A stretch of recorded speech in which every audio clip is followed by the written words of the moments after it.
There is a $2 liquid that bonds permanently to the metal inside your engine. Not a coating, not a treatment, a chemical bond at the atomic level that no oil change can wash out.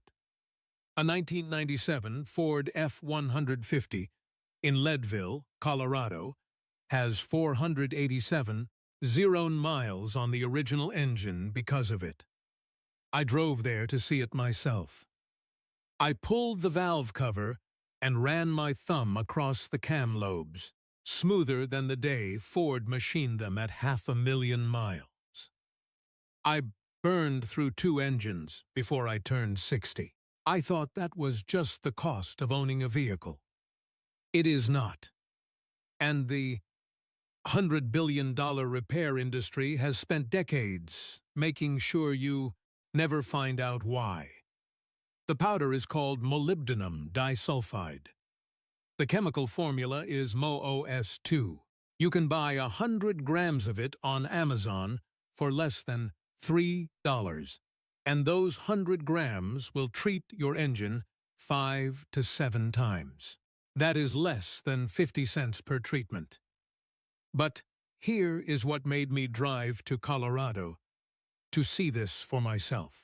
The friction coefficient of synthetic motor oil, the best oil money can buy, is between 0.08 and 0.12. The friction coefficient of MoS2 is between 0.25 and 0.05. That is a 60 to 70% reduction in metal-on-metal friction in the most critical zones of your engine. These are not my numbers.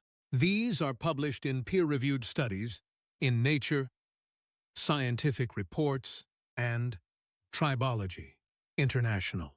The Nature study from 2022 confirmed that adding OS2 at just 1/100 of 1% concentration to motor oil reduced friction by 19% and wear by nearly 20% at 1/100 of 1%. A pinch of powder in 5 quarts of oil. So why have you never heard of this? I had never heard of it either, and I have been changing my own oil since I was 16 years old. I have spent thousands of dollars on synthetic oils, premium filters, engine flushes, and fuel system cleaners. Nobody, not one mechanic, not one oil change technician, not one dealership service advisor in 40 years ever mentioned a $2 mineral that cuts engine wear by 1/5. Therefore, I started digging, and what I found is a trail that goes back not just 100 years, but centuries. Japanese swordsmiths in the 1300s used molybdenum as an alloying element to forge blades that could hold an edge longer than any European steel of the era. That knowledge was lost. It was not rediscovered in the Western world until 1778, when a Swedish chemist named Carl Wilhelm Scheele identified the mineral. 400 years of lost knowledge, and the lubricating properties of MoS2 specifically were hiding in plain sight in a Norwegian mountain valley. Yes, waiting for someone to pay attention. This trail runs through 2 world wars, through the space program, and straight into the reason your engine is designed to fail. At 200,000 miles instead of lasting 500,000. Let me take you to a small town in southern Norway called Knaben. In 1885, farmers in that valley discovered dark, greasy outcroppings of rock in the hillsides. When they picked up the stones and rubbed them between their fingers, the mineral left a slick black residue that felt like grease. They called it the pencil stone because it left marks on paper like a soft lead pencil. Those Norwegian farmers did something simple. They crushed it and rubbed it on the axles of their wooden carts. The wheels turned more easily, and the axles lasted longer. They traded the mineral at market, pound for butter. That is how little anyone valued it. 1 pound of molybdenite for 1 pound of butter. But something happened in 1914 that changed everything. When the First World War broke out, Germany revealed weapons and armor, plating made from a new kind of steel that was harder and more heat-resistant than anything the Allies had ever seen. The secret ingredient was molybdenum. Overnight, that Norwegian butterstone became a strategic military resource. The price jumped from nothing to $5 a pound. The farmers of Knaben went from poor to wealthy in a single year. World molybdenum production exploded from a few tons to over 100 tons during the war. And a mineral that had been used to grease wooden cart axles was now forging the weapons of industrial warfare. Meanwhile, on the other side of the Atlantic, a man named Otis King was pulling the same mineral out of a mountain in Colorado, the Climax mine near Leadville, the very same town where I stood looking at that 500,000-mile Ford engine. King developed a method of extracting molybdenum on an industrial scale, and he flooded the market so fast that his own miners gave the mineral a nickname. They called it Molly B. Damned, because King had made so much of it available that nobody could sell it at a profit. His miners cursed the stuff. They had no idea that the very mountain they were digging into would supply the United States military through 2 world wars and eventually help put men on the moon. The Climax mine became the largest molybdenum operation on the planet, controlling 75% of the world's supply. It grew into practically its own town, 100 company houses, a hotel with 171 rooms, a hospital, a school so well run that Life magazine called it the best company town ever built. All of it sitting on top of a mineral that most Americans have still never heard of. But the molybdenum story does not stop at steel and armor. Because during the years between the wars, somebody figured out that the real magic of this mineral was not what it did inside metal. It was what it did between metals. And that discovery is where the story takes a turn. That changed what I believe about every engine I have ever owned. In the years leading up to the Second World War, the United States military discovered something about MOS-2 that went far beyond making steel harder. They found that when you suspended this powder in engine oil, it did something no liquid lubricant could do. It bonded permanently to metal surfaces, not coated, bonded. The sulfur atoms in the MOS-2 formed a chemical reaction with the iron atoms in steel under heat and pressure. The result was a microscopically thin crystal layer that became part of the metal itself. And that layer had almost no friction. The military application was immediate. MOS-2 became standard equipment in every aircraft engine in the United States Air Force. And the reason is the most powerful proof of what this compound can do. According to the official company history of Liqui-Moly, the largest MOS-2 lubricant brand in the world. And I am reading directly from their published record. American pilots in World War II could land their aircraft safely, even after their oil tank had been hit by enemy fire and every drop of oil had drained from the engine. The MOS-2, that had bonded to the engine surfaces kept the metal protected long enough for an emergency landing with zero oil pressure. That is not folklore.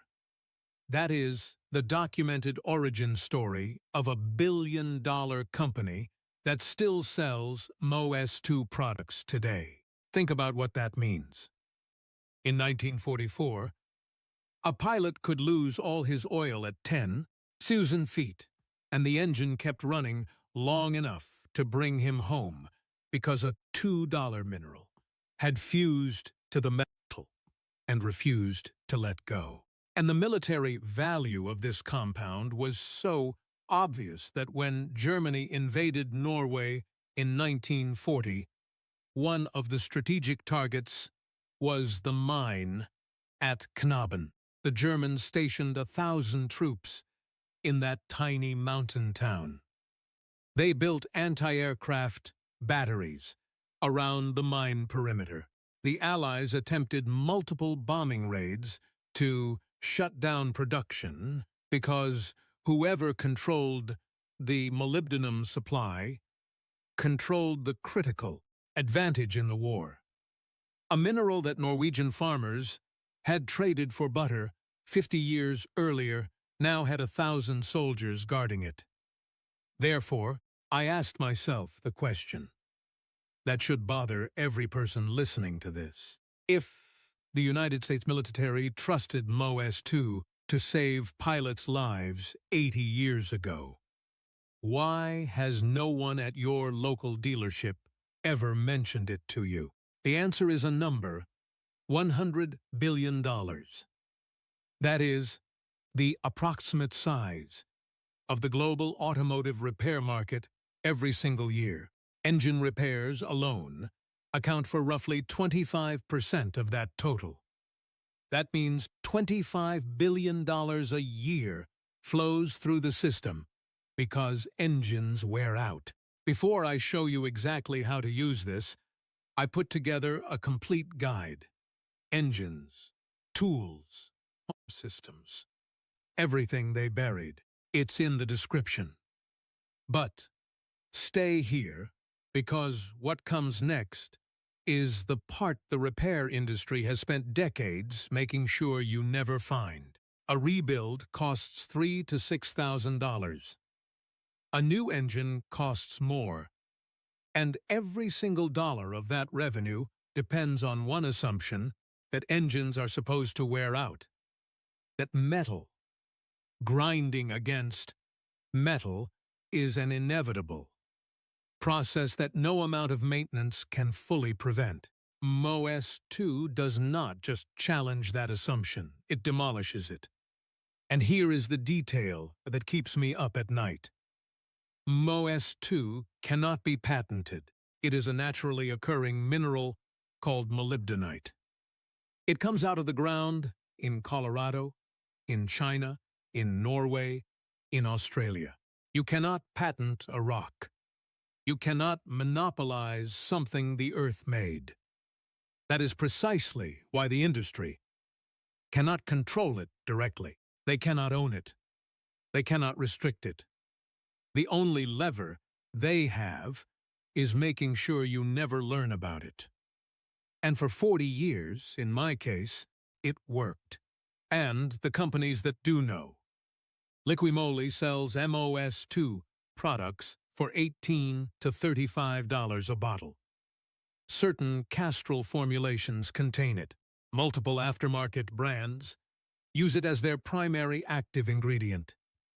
They take $2 to $4 worth of pure MOS2 powder, suspended in a carrier, oil at 2 to 5% concentration, put it in a branded bottle, and charge you 10 times the cost.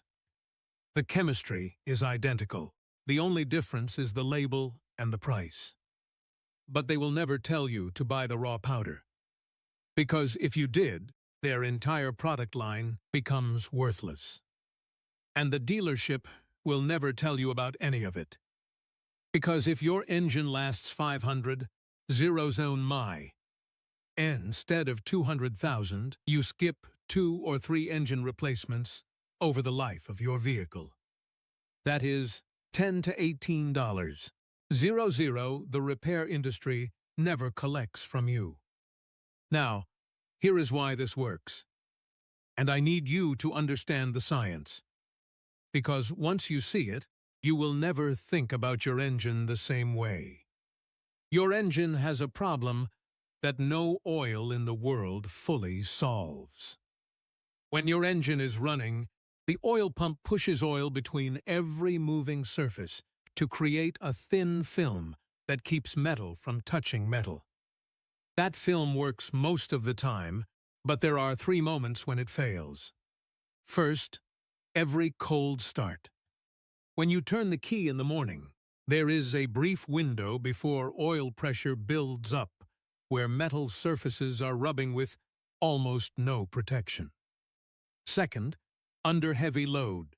When you accelerate hard, tow a trailer, or climb a hill, the pressure between piston rings and cylinder walls crushes the oil film thinner than it can protect. Third, at every microscopic peak on every metal surface inside your engine. No metal surface is truly smooth. Under a microscope, machine steel looks like a mountain range. The peaks of those mountains punch through the oil film and grind against each other directly. Engineers call this boundary lubrication. It is the zone where oil fails. And here is the number that should change everything. 90% of all engine wear happens in the boundary lubrication zone. Not during normal running. Not when the oil is flowing and the engine is warm. 90% of the damage that eventually kills your engine happens in those brief moments when oil cannot do its job. That is where OS2 works. It is called the king of lubrication in scientific literatures. And once you understand why, the name makes perfect sense because OS2 is not a liquid. It is a solid crystal with a hexagonal structure like microscopic sheets of glass stacked in layers. Each crystal plate is 1 to 2 microns across, impossibly thin and impossibly flat. When these plates contact hot metal under pressure, the sulfur atoms chemically bond with the iron atoms in the steel through a process called tribochemical reaction. The plates fill in every valley and smooth over every peak in the metal surface. They become the surface, and that new surface has a friction coefficient so low that metal slides against metal like ice on ice. The critical difference is this: oil is liquid. Under extreme pressure, liquid gets squeezed out of the contact zone. It is pushed aside like water under a tire, but MOS2 is solid. It cannot be squeezed out.